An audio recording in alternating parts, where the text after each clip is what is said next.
Vítajte. Ovládač dosku zapojíme do Arduina dosky.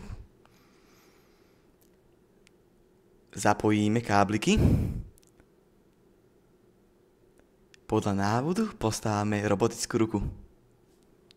Zo stránky arduino.cc stiahneme aplikáciu Arduino pre kódovanie. Aplikáciu otvoríme a vytvoríme nový sketch. Otvoríme menu, kliknem na Include Library a Manage Libraries.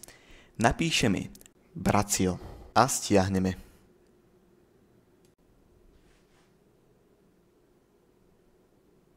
Otvoríme menu, klikneme na Examples a dole nájdeme Brachio. Tam zadáme Simple Movements a zadáme Upload.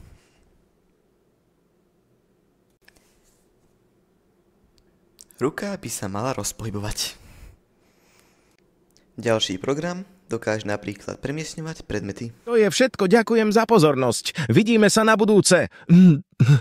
Možno?